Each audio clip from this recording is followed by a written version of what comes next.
Welcome to the Modern Watchman podcast, where faith meets the front lines of culture.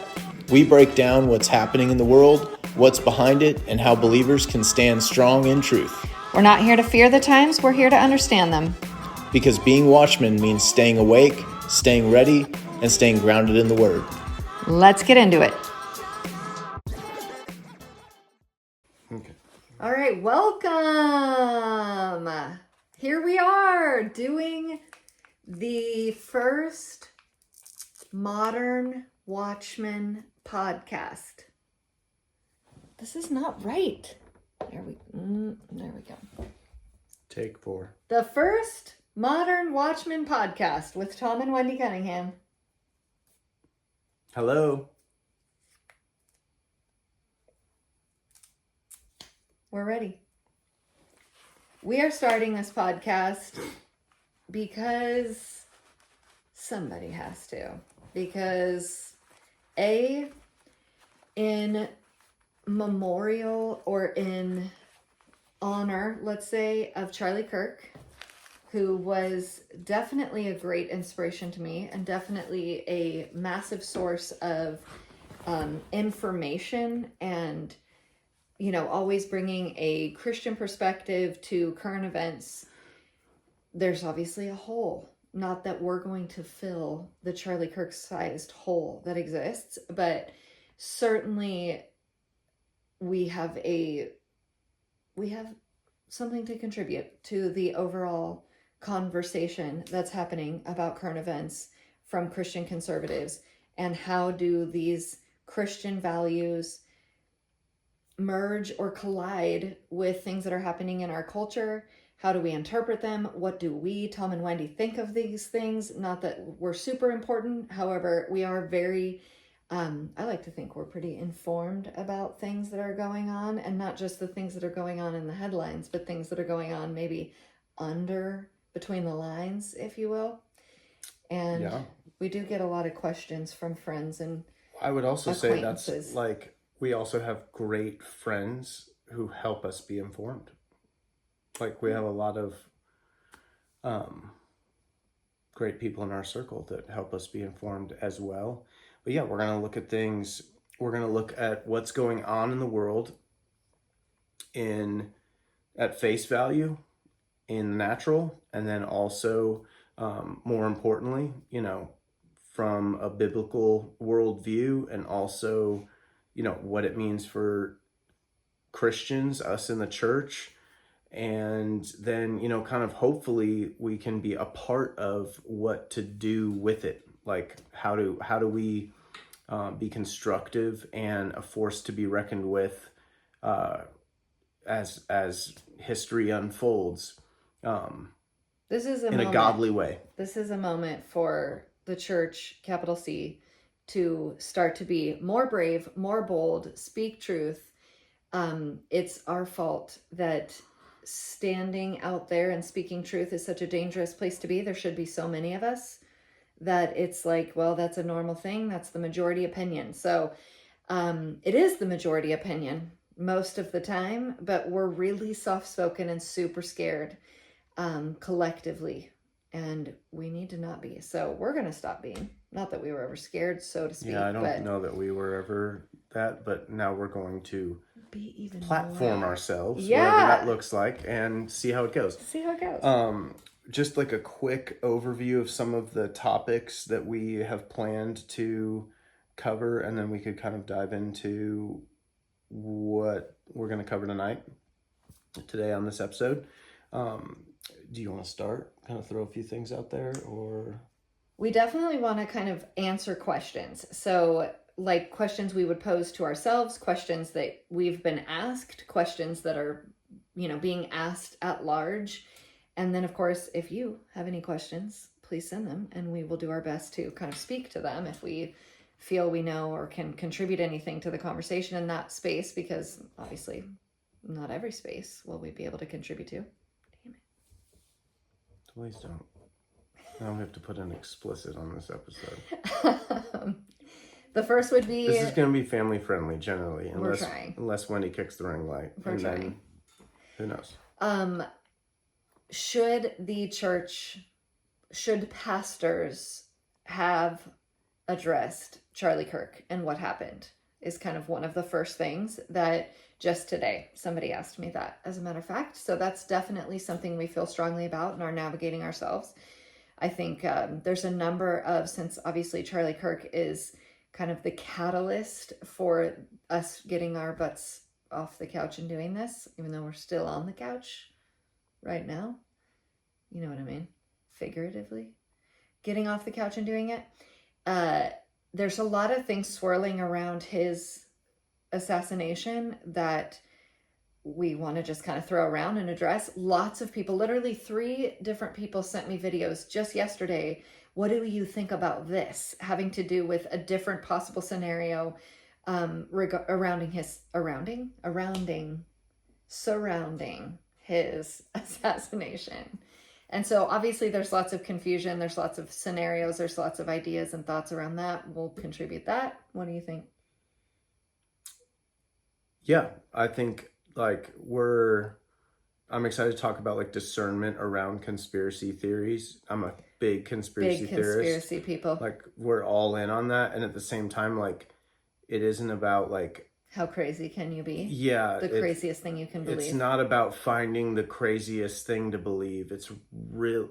We're going to talk about that. Just the propaganda landscape, the information war, info war, to steal from Alex Jones and, those folks. But it really does sum it up. There is a war on for our minds and attention. And frankly, our souls, it affects everything, the spiritual landscape as well. And what we believe and what we allow in will affect us, and how to, just apply wisdom and discernment in that, because the world is not what it seems, but it also isn't everything it says it is either. Like we really have to be discerning in those things. We'll kind of talk about that, just what that looks like. So first, should pastors talk about Charlie Kirk? And if so, how? What should they say? One thing that just really like hit me not right away, but within like 24 hours or so of it was as much as Charlie Kirk was assassinated, he is a Christian martyr. Charlie Kirk was martyred. And I know this is not, we're days late, weeks late on this, but like that is something that I haven't really seen, maybe I don't listen to the right podcast, but the church sit on and hold that like in America, can you think of who was the last person that was martyred on that was such an effective evangelist, a public figure that was martyred for his faith? And I really do.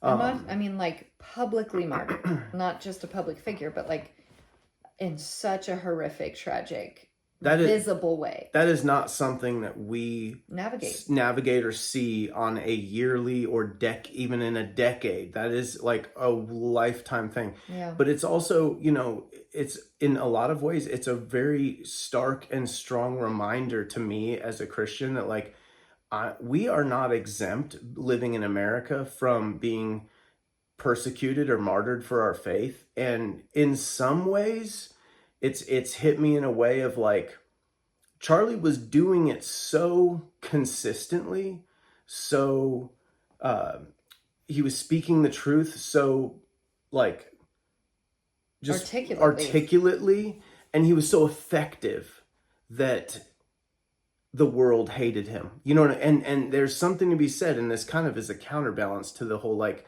churches being afraid to talk about it, because ironically it's like, the more effective you are at speaking truth in the world, articulating God's truth, the more they hate you. And maybe the point is not to be not hated, maybe as long as we're speaking truth in love and boldly going out into the world and doing it, that's all that matters, and that they should and will hate us for that. Mm-hmm. At the same time, Charlie was winning souls daily, all the time. And I'm excited to see. People don't realize that. He was always witnessing to his audiences. Almost 100% of the time that he spoke, he would share the gospel in some, short or elongated way. It was really profound.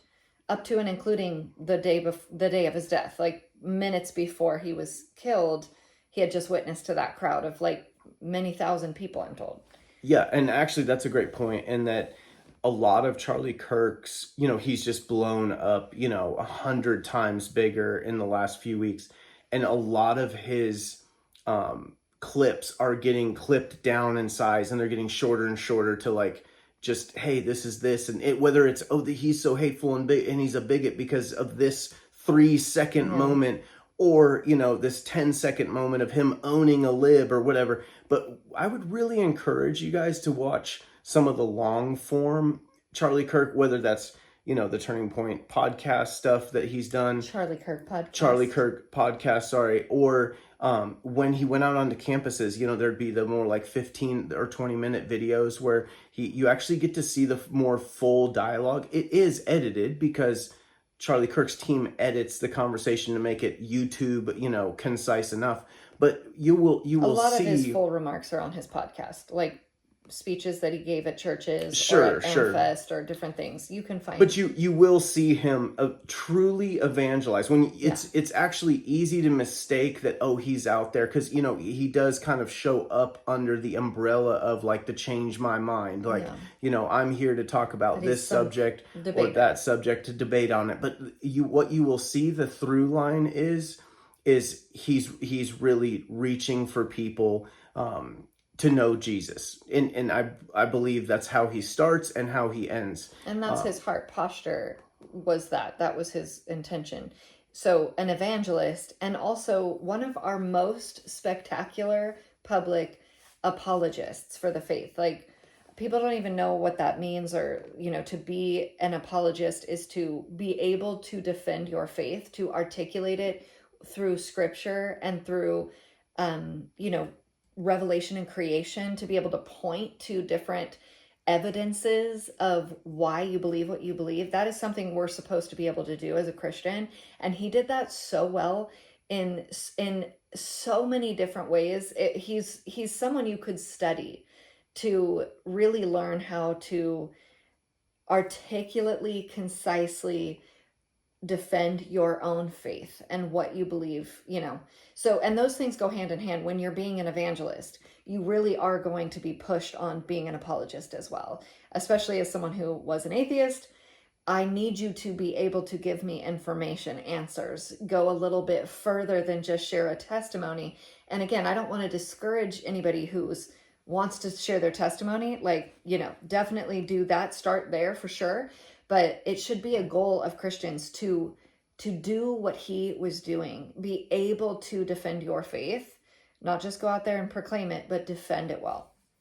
So yes, he was doing all those things. And because of that, he was a martyr. That was what he was out there doing. That was the intention of him going out there.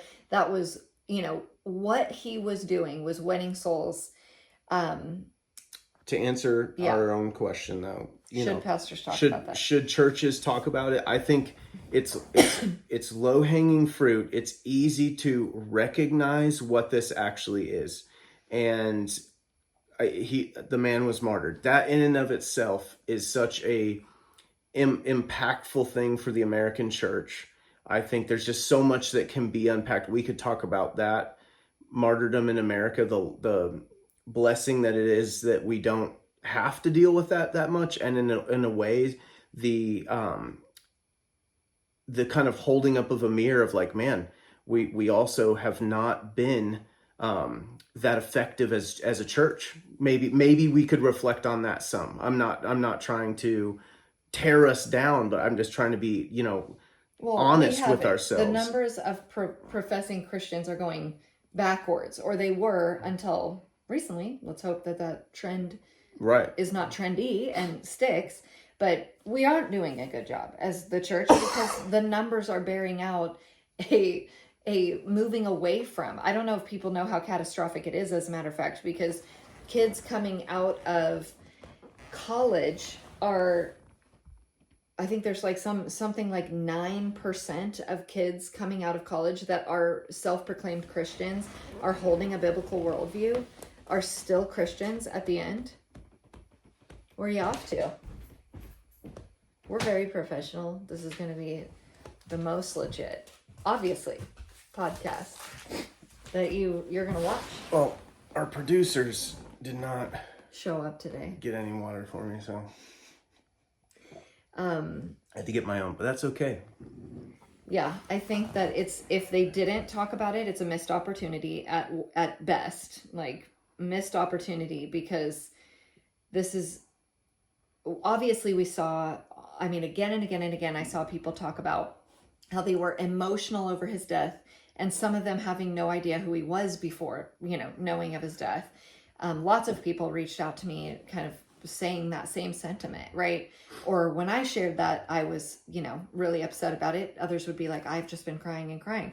An unusual way to react and respond to someone, a public figure. That does not happen often, where there's kind of this collective grieving that's happening. So at least recognize there's a moment for shepherding the church in this injury, this hurt, because yes, there's a brother in Christ is gone in a very horrific and traumatic way. I mean, if you saw that video, and I don't know how you didn't, if you were on the internet at all that day, it's horrific. I mean, I literally watched it and threw my phone on the bed, like was, really taken aback by some of those angles that you could see, So I think it would, in my opinion, be poor stewarding to not address that there was a very public, very tragic, horrific assassination of a Christian for professing their faith. That seems like an easy thing to talk about. That is not political. If you want to go a different direction, I think there's a number of directions you could go that would be safer for pastors that are nervous to be political. Well, I think we can talk about too, and this is something we've watched, in our church life, kind of the wrestling that occurs of just the church, the bride is not Republican or Democrat. There is no doubt about that. And I hear people say that from the pulpit, and that's a totally true and accurate statement. Now, at the same time, and you'll get to know us, like, we are conservatives. Well, first, we're Christians. Sure. Then I would say I can't say if I would say conservative or constitutionalist first. Well, what I was getting at but that would come well before I'm a Republican. In the political realm, that's what I was getting at. It's not that I'm a conservative before a Christian or anything like that. But in the political realm, I hold Christian values that fit well with conservative values generally. And again, we all know none of us are actually like killing it, that perfect fit in like the perfect Republican voter. We actually all have things where we're like, this is what I think, and this is what I think. And, we all know too, we're, as much as we get very generalized as MAGA or Trumpers or Republicans or whatever label you wear as a conservative or as a Democrat, liberal, the truth is like there's tons of stuff I disagree with with Trump, or there's tons of stuff that I disagree with the Republican Party. 100%. Like, I think a lot of us actually hold our own views on a lot of things. And that's one thing I actually appreciate a lot about a substantial amount of the quote unquote MAGA Republicans is I don't think that they're fall in line. I don't think of us as fall in line. I actually see us stand up to each other. That's a great way of putting it. Each other. Self-critical. I see that a lot. And, but what I'm getting at is, that was a long way to get to here, is there is good and evil in the world. Yeah. And churches, shepherds of flocks, pastors should be prepared to address good and Call evil. out evil. Now, just here's the as it thing. is. They don't, just like we as Christians should not look at good and evil through a left or right lens. We need to look at it through a Christ's good and evil lens. Yeah. And that's how you look at it as a pastor too. It's no different. And you can call it out if it's evil. I'm sorry. You should have a responsibility to call it out if it's evil, period. Doesn't matter what side it's coming from or who sides with what. That's that. It's wild to me that there would be a single thought in this scenario where, again, any man, is publicly assassinated for his beliefs, which are in every way peaceful in nature. It is peaceful to disagree with words, everybody, okay? There would even be a thought that I'm not sure if I could talk about this because it's a divisive subject. Why? How would that be in any way divisive? And I would Wild. say that to some degree it goes further than that, because there are other issues that we can discuss. And again, you don't have to assume a party position in them. You can just say it is wrong that this is occurring, or this is right and we should stand for it as Christians. That's okay to do. And yes, is it kind of like, are some people going to be incapable of not labeling you this or that? Yes. But some people are going to be offended that you're a coward and unwilling to call evil evil. So like, which do you want it to be? You know what I mean? Like, to me, that's a no-brainer. We call evil evil, and we do our best to address and have a conversation with those who misunderstand or mislabel or construe something. But I think it's pretty obvious what we want to be. We want to call evil evil, and we want to stand up for good. And that's simple. That's actually pretty simple. So yeah, I think that it is a problem if a pastor is unwilling to discuss. Also, we are supposed to, who if not a pastor, is supposed to help us apply the Bible to culture. That, what's happening around us. Some of us are able to do that ourselves. Some of us are not. There's different, levels of maturity in the faith. There's different levels of the sanctification process within your house, right? So as a pastor, you are actually, again, part of the shepherding call is to help your congregation navigate. Okay, the Bible says this, and this is where it gets really clear. There's a lot of places where politics gets very clear because it's not actually politics. It's actually biblical or spiritual in nature. Abortion is one, gender is another, murder is one, where there is a very clear opinion from God found in his word, and that's perfectly fine to stand on that word, and we don't actually get an opinion. Full stop. We do not get, well, I see where he was coming from, but you don't add context to what God said in the word. You just stand on it, and that informs it. That should, as a Christian, inform your opinion, whether you would see it as political or otherwise.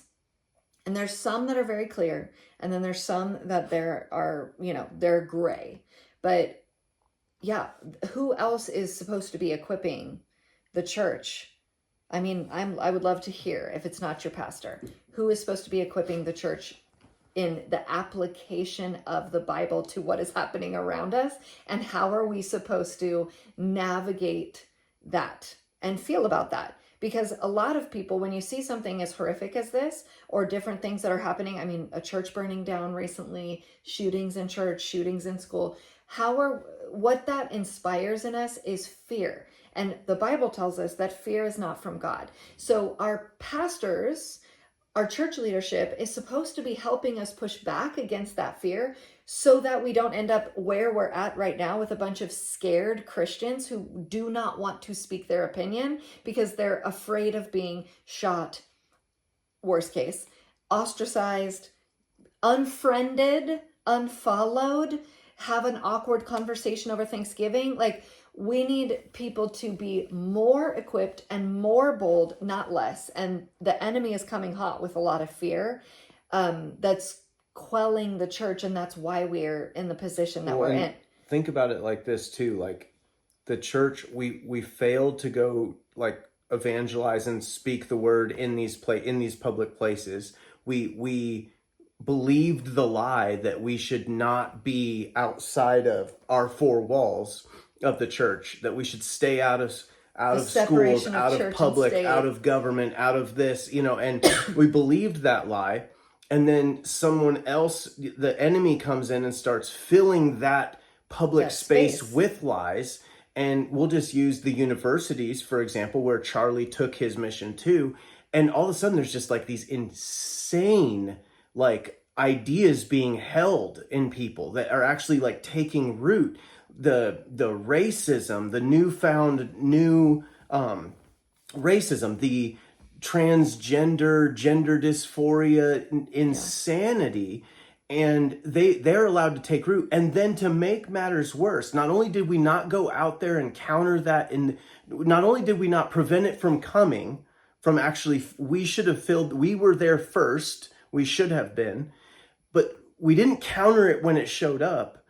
And then, to make matters worse, we actually shrink back when it's stealing our children away. Yeah. Like, I just think... Or becoming violent. Obviously my children should be able to rely on me. If they should be able to come to me and say, Dad, this is what people are talking about out there. What's the right answer? How does this, what would Jesus do? How does this fit into the world? Is this good? Is this bad? I should have an answer. Second, to me, I would hope that the people that I allow into my children's life to help steward them, like youth pastors, would be able and willing to speak truth to them there. And the same way that I allow a church leadership to steward me and my family, I would expect that they would be prepared to do that, shepherd us in that way. And so, there is absolutely no doubt in my mind that we have some self-reflection to do as the American church. And maybe your church is like killing it already, like just nailing it. Awesome. But I think that, generally speaking, on the big picture, we have failed in a lot of ways. There's something lacking. And I think that we're seeing that. We're in a beautiful moment of recognition of that. And now it's like, what do we do with it? What are we going to do? And we need to set new expectations. We need to set new preparations, and really, and then we need to take action. We need to actually live this out. And the most important thing for a Christian is to be in your word all the time. All the time. All the time. You cannot read books about the Bible. You cannot read books about the Bible. You need to read the actual Bible, and it needs to be regular, and you need to study it, and you need to understand it, and otherwise we don't stand a chance. I promise you, non-Christians are not reading the Bible. So if Christians are not reading the Bible, where are we getting our information? Where are we getting our education? Where are we starting to learn discernment? How are we able to hear and discern the voice of God if we're not reading his word all the time? I'm so big on this. So big on this. So please read your Bible. Please read your Bible. So yes, pastors should be talking about Charlie Kirk. No, I do not require an entire message, sermon about Charlie Kirk. But if you're going to completely avoid the conversation, I think that is being a coward and missing the moment. Missing the moment, not reading the room, not reading the Times. We're the modern watchmen. It's happening right in front of your eyes, and we're telling you, read the Times. Pivot. Tell us about your thoughts on the conspiracies surrounding What were those videos about I sent you? I just had a No, it's friend. not. Well, whatever. Let's not talk about I just had a friend send individual. me 2 videos, and I was like, I send them think on over. um, I'll watch them. I'll watch it. I'll give it a listen. I'll give it a look. conspiracy theories. We're talking about the lapel mic shot Charlie Kirk in the neck, and that was because of his Israeli security detail. We're talking about, a gunshot came from behind. We're even talking about, this is not a conspiracy, this is actually the official narrative, that Charlie's body stopped the bullet from going through and hitting someone behind him. It is a miracle, buddy. I'm really sad about who's confirmed that one, because I'm like, that's obviously not true. Yeah, I think so. Let's talk about the conspiracy thing. We're going to use the Charlie Kirk thing because that is what is swirling around in everybody's mainstream conscious. culture right now. Conscience. And some of you have been around the conspiracy world since 9/11. Maybe some of you came into it around COVID. One. All good. And some of you this might be the thing that's like making you question the narrative as we do. But it's really, really, really, really important to understand that obviously not everything is true here, right? Like we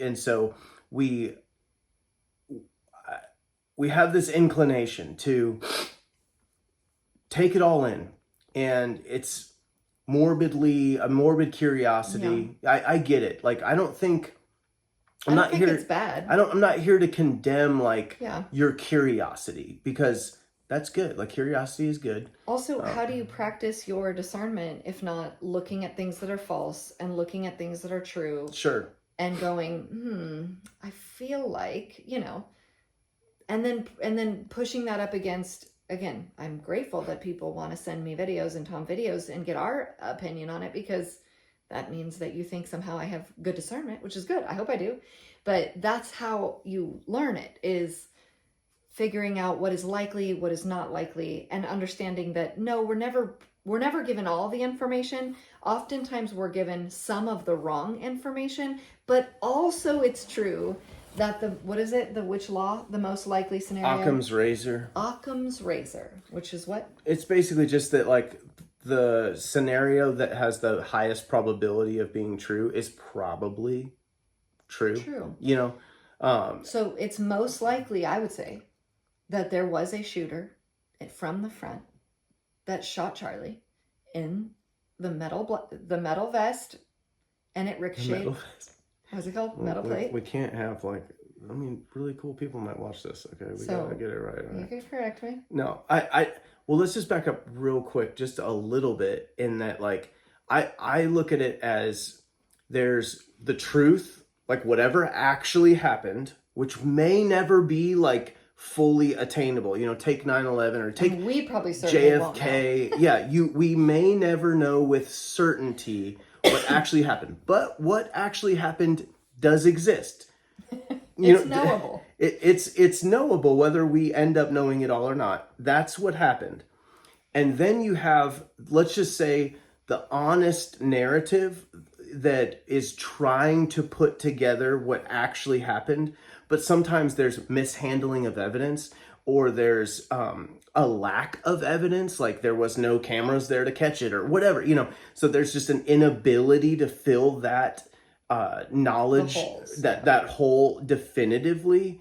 And then there is just let's just call it the wild speculation, the people on social media who know, if I come up with a cool theory, I'll get 1 million views in this moment. Let's remember that's super much that's super much a thing right now. It's absolutely a thing. And I'll touch on why the elements that are important about that. So you have just people who are they're not malicious actors, other than they maybe just are trying to get their 15 minutes of fame by having this interesting idea that people are going to click on.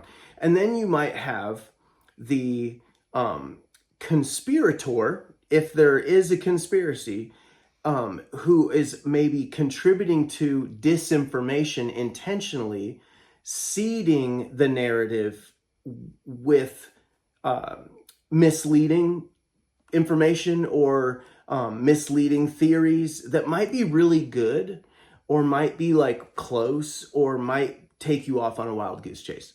And so it's important. That's the way I kind of look at it. There's that, whatever actually happened, there's the best honest narrative we can put together. And then there's the wild speculators, and then the evil, possibly actually the ones who did it, who are trying to kind of seed ideas out there. To keep the people clicking. Let's talk about those two. They mix together. It's hard to know when the malicious actor is putting out intentional rabbit trails to just either make people who believe. Let's talk about why they do that. Why do the CIA? I know why I can talk about Operation Trust. Do you know what I'm talking about? Go for it. Operation Trust happened during the Bolshevik. Yeah. Am I saying that right? Revolution, where it was Q. It's the same freaking thing. It's the same psyop. It's put out by the Bolsheviks to essentially, draw out the rebellion, figure out who's going to buy this, who's going to hear. Okay, the plan in Operation Trust, the narrative they put out was there is a secret military plan don't worry, the communists are not really grabbing a hold. There's a rebellion in the military, so you don't need to do anything, because just grab your popcorn and watch it. Anyone who knows what I'm talking about when I say Q or QAnon, that's what that was. And don't get me wrong, it took me a minute to figure out what that was, because I was like, I don't know, maybe this is true. There were so many things going on, so many videos, so many things that were like, gosh, the number 17 really is everywhere. Like you get in your head and you're like, oh my gosh, it could be true.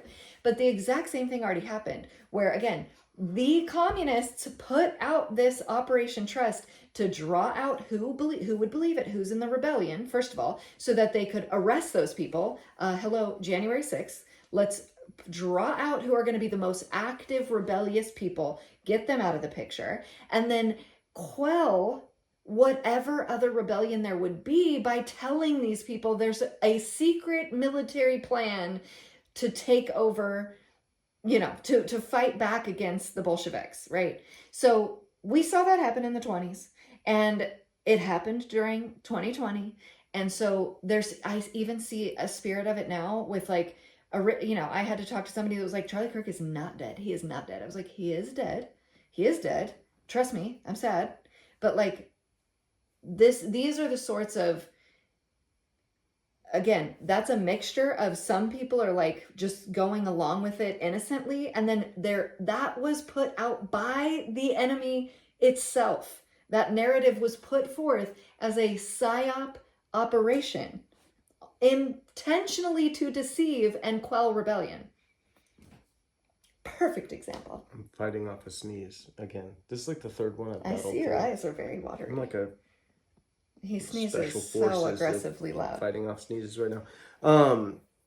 I think that is a good example. I think that, when we talk about those kind of four parts of the story that are out there in a conspiracy situation, the malevolent actors might have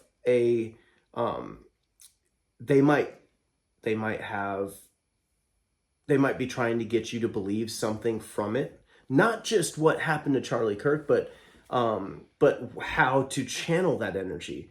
Let's just use 9/11 for that. They wanted you to go to war in the Middle East for 20 years and 20 something billion or trillion dollars.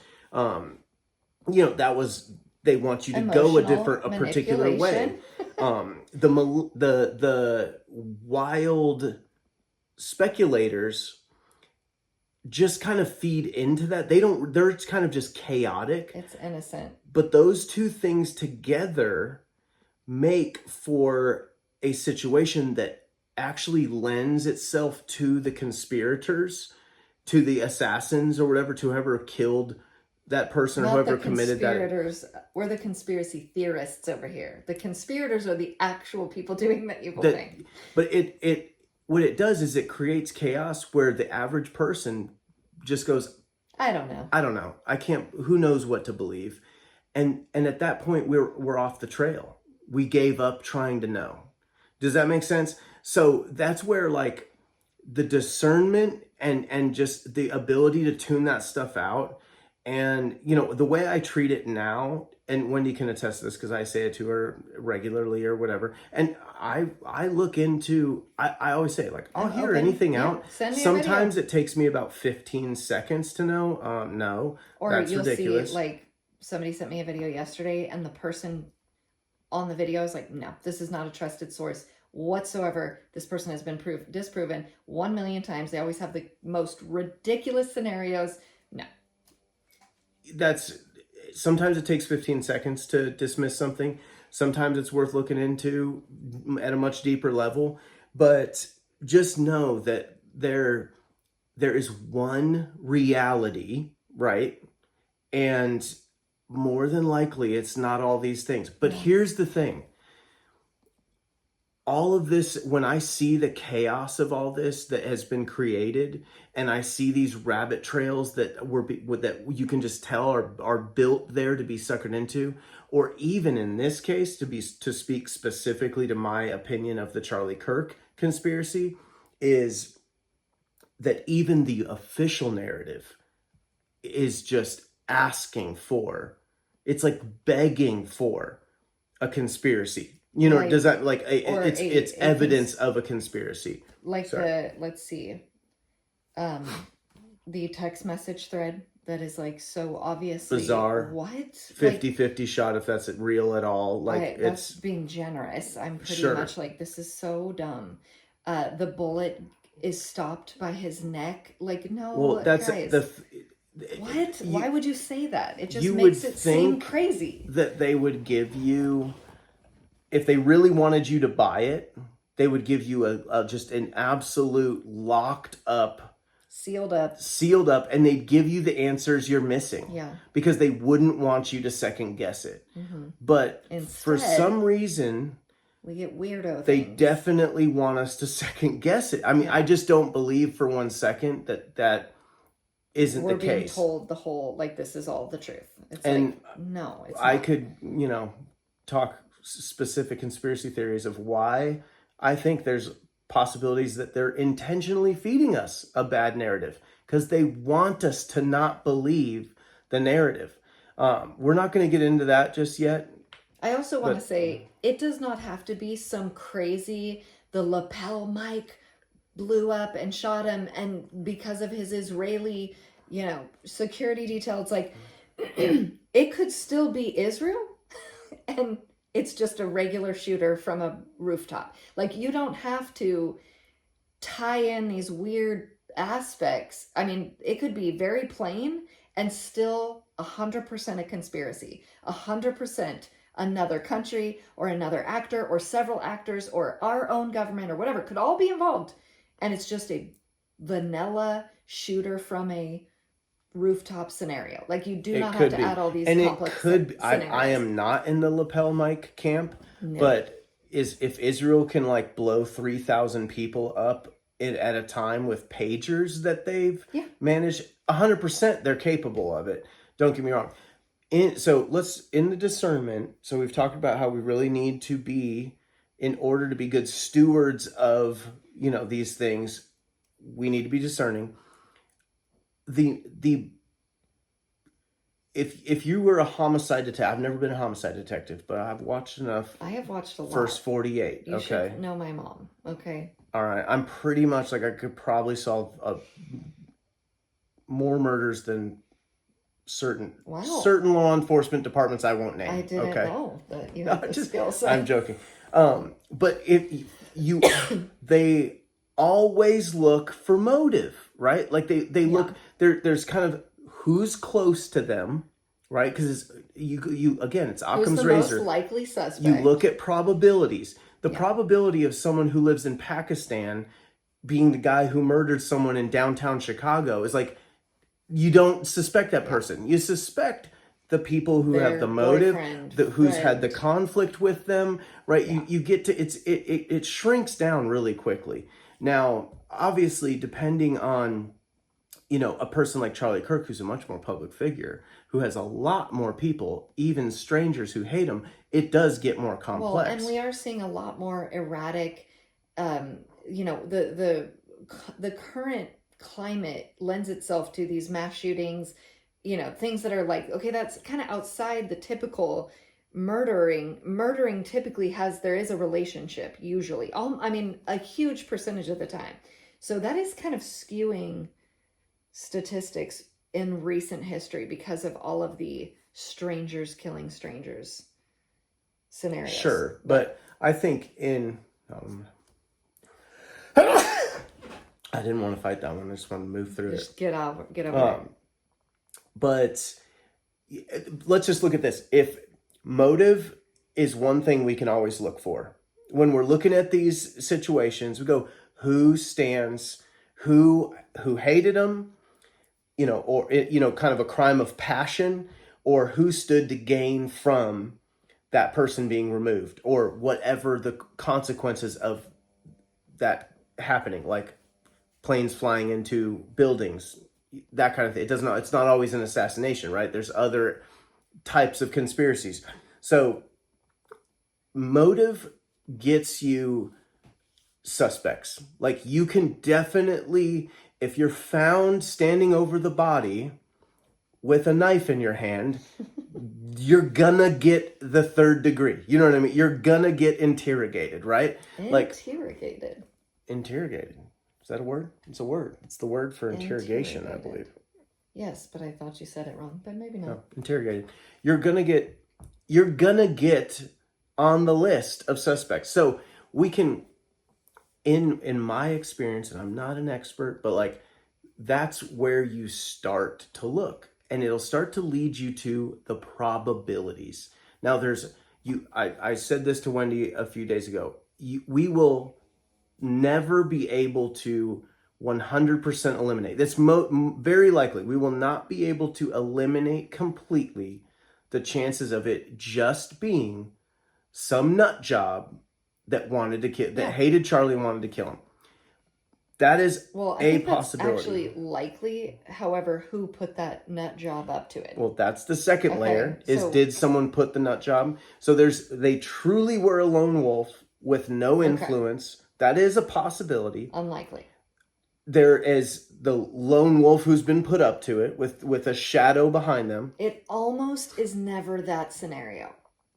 Like, it depends on what you go into, and like what you're willing to believe. As far as assassinations go, we're always told it's a lone nut, and that's almost never it. Like, literally, one of our friends asked me recently, like, when was the last time whoever was said to be the assassin you think was actually the assassin? I'm like, John Wilkes Booth.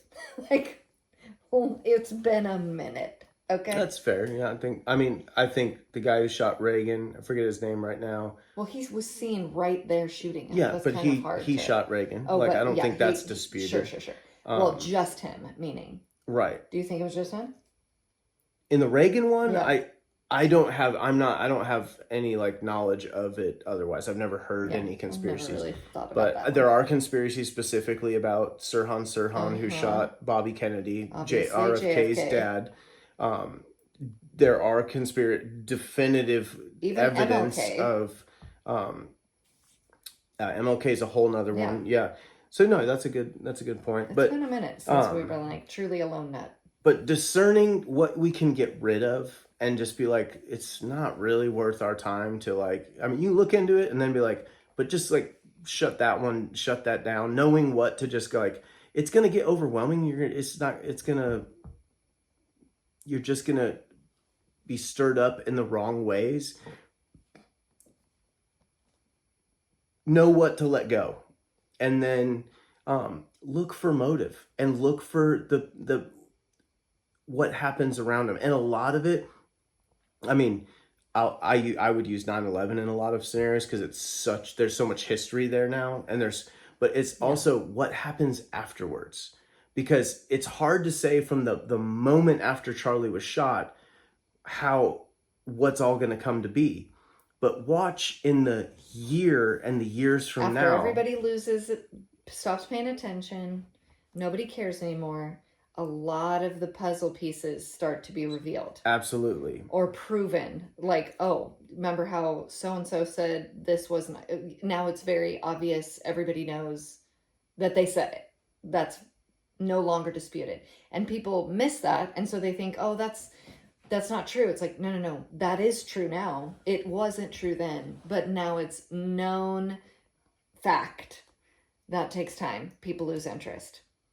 But yeah, we'll see a lot of that where people will kind of show their hand, so to speak. Or get caught. Yeah, who knows? But overplay, oftentimes. I think using 9/11, like initially, it was like super, super easy to be like, Bin Laden we've got to get him. And then as time goes on, and I think, gosh, I don't know the statistics, but a majority of the country is probably woken up a quarter of a century later, unfortunately, to, gosh, that is not what actually... Tucker Carlson's doing some great work on journalistic work on bringing some of that, like, documents to life of just well, it is conspiracy, but it's now proven. You can look it up. Proven that the government conspired with other governments to allow this to happen. And sad. Yeah, so those are our thoughts on the current conspiracies. Well, go ahead. No, you go. You sure? Yes. The last thing I want to say is, like, I love a good, fascinating conspiracy documentary or an Instagram post about it or theory, or I love to discuss it with people. 100%. Yeah. At the same time, I think the last thing that we have to know and rest on is that it doesn't matter. Yeah. You know what I mean? Like, it does, like, in truth and justice matter. And that's I think, is that not why we care? We want to know the truth and we want there to be justice. Yeah. That absolutely matters. But, like, that's why I care and still pay attention to it. That's why I still allow room in my life to think about these things. But what's happened to Charlie is over. It's done. There's no bringing him back. Only dwelling on what happened and how it happened is irrelevant to Charlie. Like, I think if he was he's going to get his perfect justice because God is real. Well, and I just even mean if he was in the room right now and he'd be like, don't get distracted. Yeah, he'd be like, what? No, but what's done is done. What are you guys doing now? You know what I mean? Right? So, like, what do we do with it? What do we do with it? So now it is important because if we can, and Wendy and I have talked about this, like, what does it matter? Just a little bit. And I'm like, well, it does matter because I might change my thoughts or opinions. If I find out that a foreign government was behind this, I'm not going to be very supportive of that foreign government. I'm going to tell other people not to be.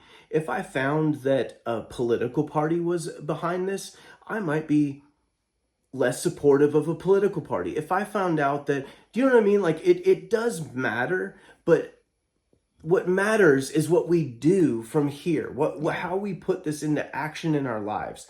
So it isn't enough to just be enamored with trying to figure it out. The only reason why trying to figure it out matters is what we do with it. Yeah. So that's where I want to encourage people, and I try to have most of my energy and most of my, actual care is in that part, not just the voyeuristic, it's fun and interesting to talk about. Yeah. So to wrap that up, I feel like there is, personally, my thoughts. I don't know enough to say whether I think this particular person was the shooter, like he himself. There's so many questions still around, like, disassembling and reassembling the gun and blah, blah, blah. The shell casings. Like, there's so many things to me on its face, blatantly clear that there is more to the story than we're being told. 100%. I'm in no world do I think this boy just went and shot Charlie Kirk. What if like the people involved in the investigation are basically being held hostage by a foreign government in one sense or another, and so they put out this unbelievable narrative so that we would suspect other things? That's the only thing I can think of, because it's so outlandish. A 30-06 round. Yeah, it's really wild. I mean, you've all seen the things of how that's just like impossible. It just didn't happen that way. It's impossible to disassemble and reassemble, and nobody's gonna do any of those things. It's all so impossible. Unrealistic. And then there's the like cementing over the quad area. There's so many weird elements. They're weird. We should know, and we should talk about it and go, what the heck is going on here? But again, not to be distracted. There's still, while we are learning, what is your call? What is your call to action? What is God telling you to do? Because that matters more. Be in your Bible as much as you're watching videos. Can you imagine how informed we would be as Christians if we were in our Bible even a fraction of the amount that we are watching videos or online or on Instagram scrolling, or, and I'm speaking to myself here. Looking forward to some other things in the same thread that we would like to talk about on future episodes. Big fat question. Again, we like to pose these things as questions and then discuss the question. Is Israel involved? Could they be? What on earth is that about? Why is Candace talking about that a lot?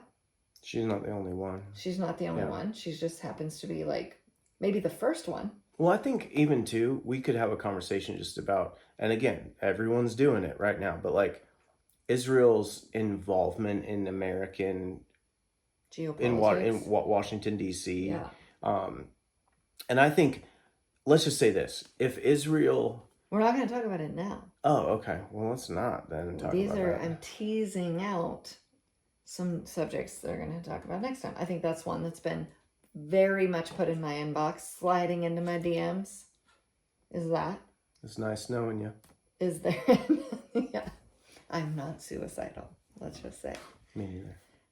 I just want to get back to watching Theo Von clips instead of... I don't want to get back. What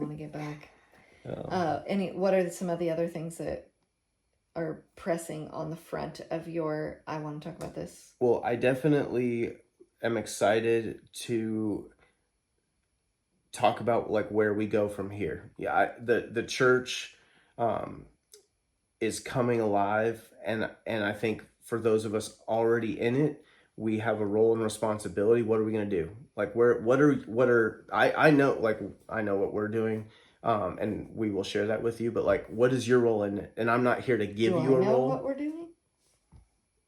Is it this? Oh my God, that's a whole nother subject. We'll talk about that, but I'm excited. Praying into finding your role in that, and I'm excited to hear like feedback of like how is the Lord using you and your church and your community in this post Charlie Kirk world, and what are your questions? Also, what we're going to talk about the.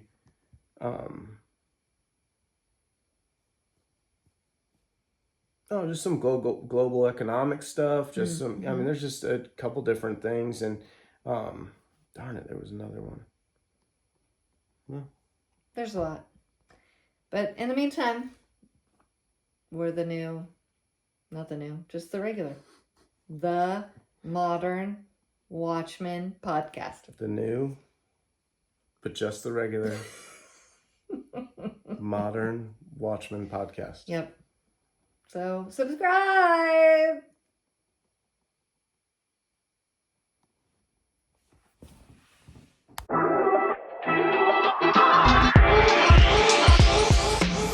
Thanks for joining us on the Modern Watchman podcast. Remember, truth isn't just something we believe, it's something we live out every day. Stay alert, stay discerning, and don't lose sight of the hope we have in Christ. Until next time, be watchmen.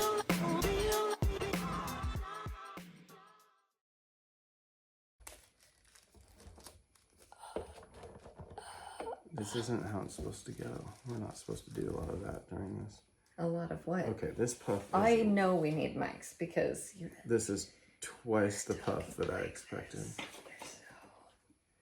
Just being like a normal person. No, randomly you're talking much quieter than normal. I'm sorry. I'm going to talk like this the rest of the time. It's projection. Projection.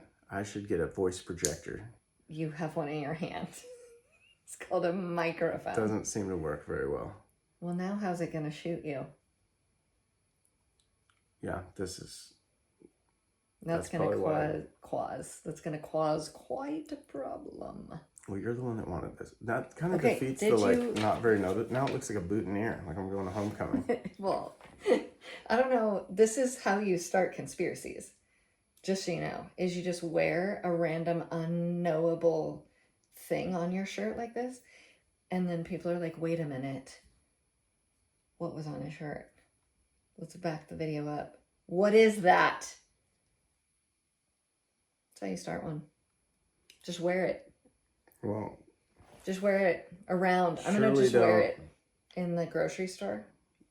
These are 10 times as deadly when I have the puff device. Can you read the owner's manual or whatever? I tried to open it.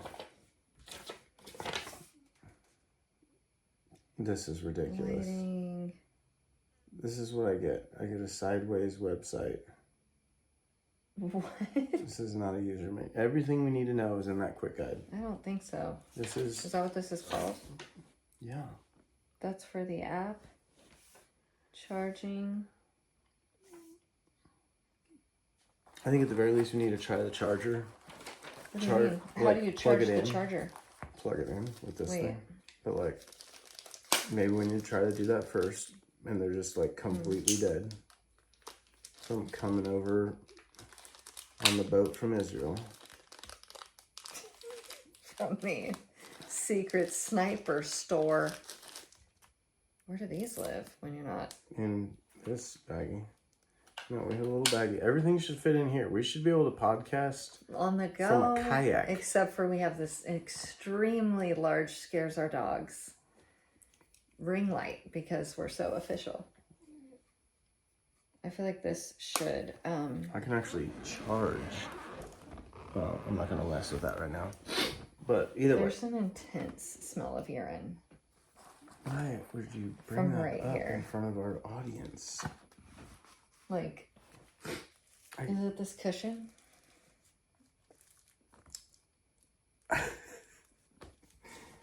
Okay, Right. Let's be serious. All right. Did you put your puff back in here? I didn't ever get a puff. Well, the puff you had in your hand. I just put it in That's there. what I asked. Thank you. Yeah. Okay. Well, we can't get our lapel mics to work yet. They're these cool magnety ones that go on here. And then if you get the right people to hate you, they shoot straight through anything right through your neck. We might have to do this podcast without this mics. episode without our mics, but we are very official. We will figure out how to turn these into improvised explosive devices. Hold on, let me read the instructions.